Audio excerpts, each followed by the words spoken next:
Oke, saatnya belajar. Hai adik-adik, kali ini kita akan belajar mengenai perjuangan para pahlawan pembelajaran pertama. Sebelum belajar, kita berdoa dulu ya. Oh ya, jangan lupa untuk subscribe channel ini dan nyalakan tombol loncengnya agar tahu ketika ada video baru.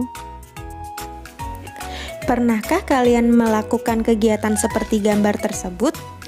Mengapa kita bisa melihat diri kita di dalam cermin? Nah, untuk tahu jawabannya, simak terus videonya. Assalamualaikum warahmatullahi wabarakatuh. Halo anak-anak, bagaimana kabar kalian hari ini?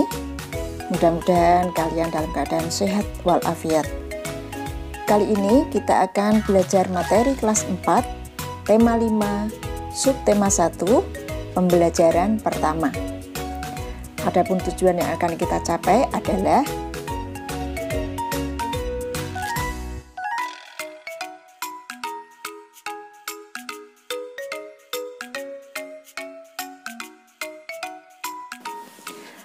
hari ini kamu akan belajar tentang pahlawan. Tahukah kamu apa yang dimaksud dengan pahlawan? Pahlawan adalah orang yang sangat berjasa dan berani berkorban bagi bangsa, negara, dan agama. Nah anak-anak, sekarang mari kita amati gambar berikut ini. Gambar yang pertama adalah gambar anak-anak yang sedang menjenguk temannya yang sedang sakit. Sedangkan gambar yang kedua adalah dua orang anak yang sedang belajar di lingkungan sekitar. Di situ ada kupu-kupu, ada bunga, dan mereka mengamati. Sedangkan gambar yang ketiga adalah gambar seorang anak yang membantu temannya membereskan buku-bukunya yang berserakan di bawah. Nah, dari ketiga gambar tersebut, ada sifat-sifat kepahlawanan yang ditunjukkan pada kegiatan mereka, yaitu yang pertama, menjenguk teman yang sakit. Artinya ada sifat kepahlawanan yaitu berupa kepedulian. Sedangkan pada gambar yang kedua, menunjukkan kegigihan dalam belajar dengan tekun. Gambar yang ketiga, ada sifat kepahlawan yang ditunjukkan adalah menolong sesama, yaitu menolong teman yang kesusahan.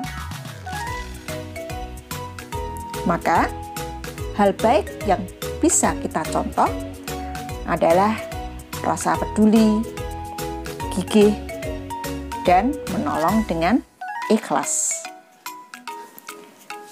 Menolong orang lain dengan ikhlas, berani, dan gigih merupakan sikap yang dimiliki oleh para pahlawan. Untuk menghargai mereka, kamu bisa meneladani sikap kepahlawanannya dalam kehidupan sehari-hari. Bagaimanakah perjuangan para tokoh di masa kerajaan Hindu, Buddha, dan Islam? Bagaimanakah sikap kepahlawanan yang mereka miliki?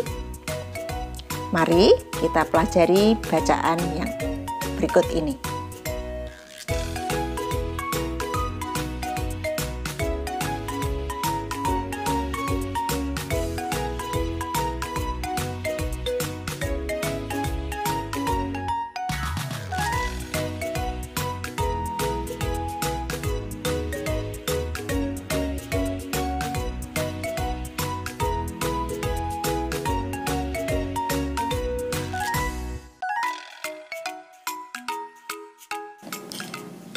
Setelah membaca bacaan tadi, kita bisa mengetahui perjuangan yang dilakukan oleh Raja Purnawarman, yaitu membangun saluran air sehingga ladang pertanian rakyat menjadi subur.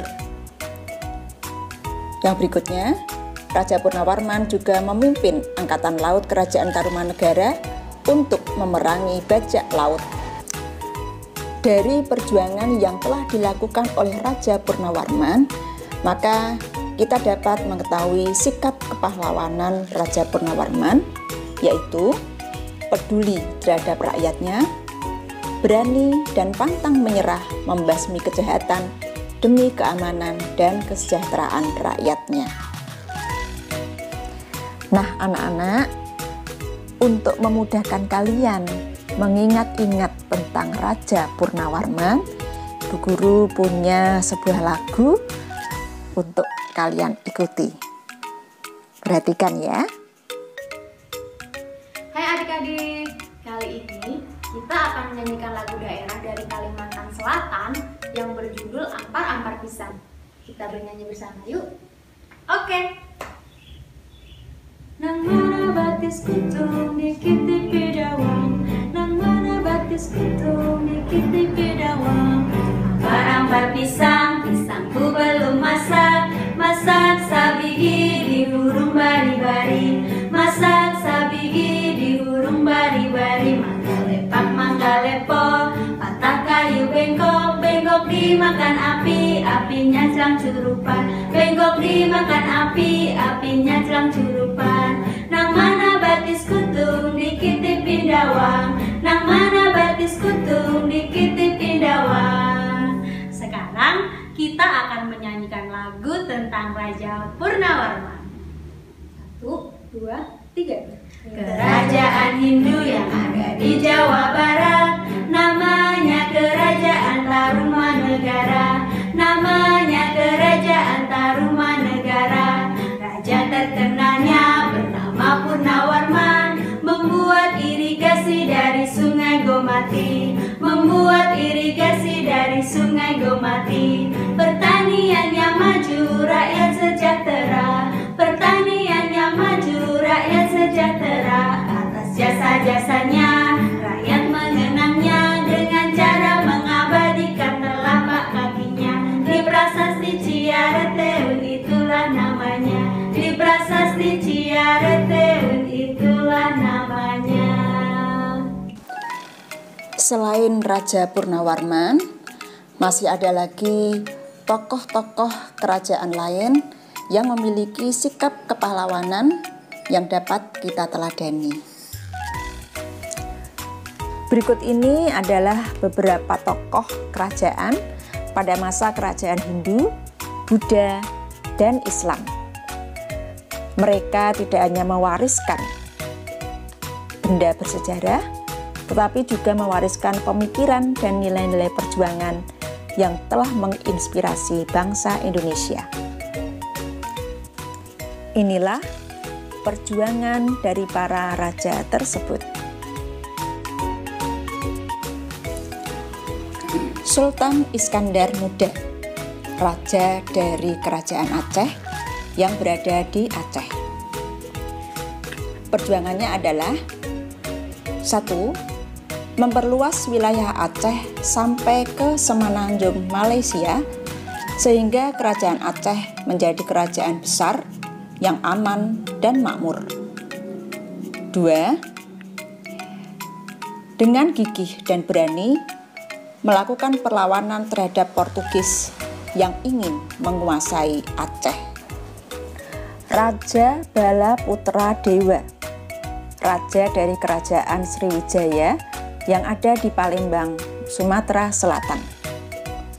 Perjuangannya adalah membangun armada laut yang kuat, sehingga Kerajaan Sriwijaya dikenal sebagai kerajaan maritim. Selain itu juga sangat memperhatikan kemajuan ilmu pengetahuan, terutama di bidang agama Buddha, bahkan sampai mengirim pelajar untuk belajar agama Buddha di Nalanda, India. Sultan Hasanuddin, raja dari Kerajaan Goa Talo yang ada di Makassar. Beliau dijuluki sebagai ayam jantan dari timur. Perjuangannya adalah gagah berani melawan VOC dan rela berkorban mempertahankan kehormatan bangsa dan negaranya.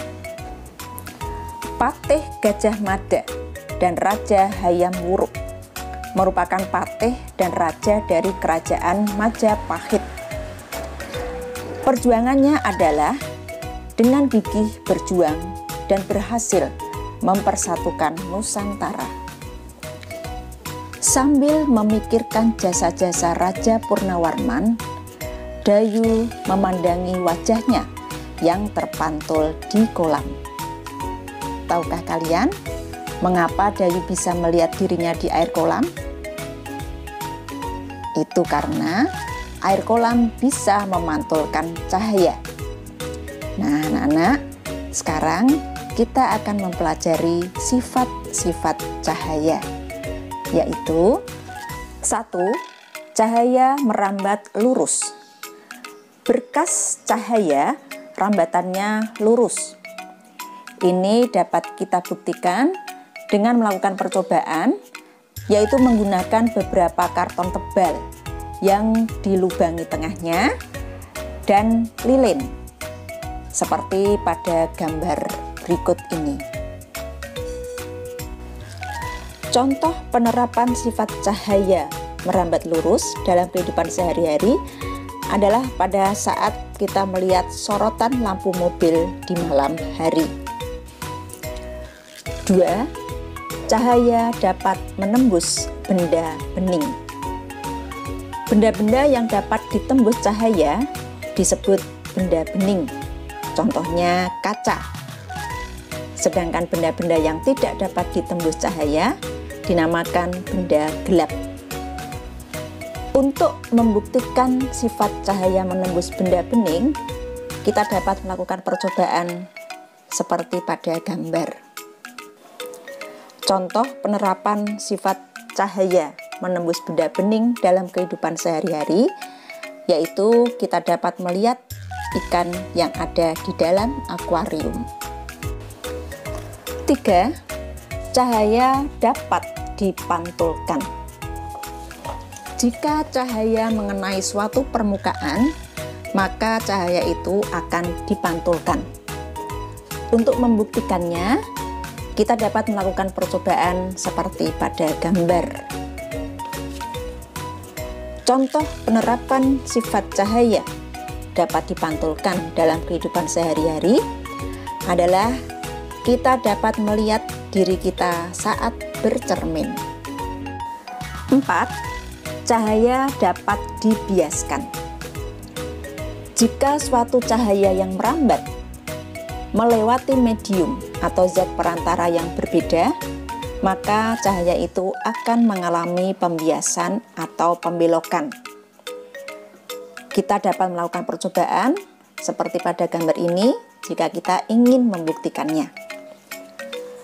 Contoh penerapan sifat cahaya dapat dibiaskan dalam kehidupan sehari-hari adalah pada saat kita berada di jalan raya pada siang hari yang panas, maka seolah-olah di hadapan kita ada genangan air. Nah, anak-anak, sekian dulu pembelajaran kita hari ini. Mudah-mudahan bisa bermanfaat untuk kalian semua. Wassalamualaikum warahmatullahi wabarakatuh. Terima kasih sudah menonton. Jangan lupa like, komen, dan subscribe. See you adik-adik.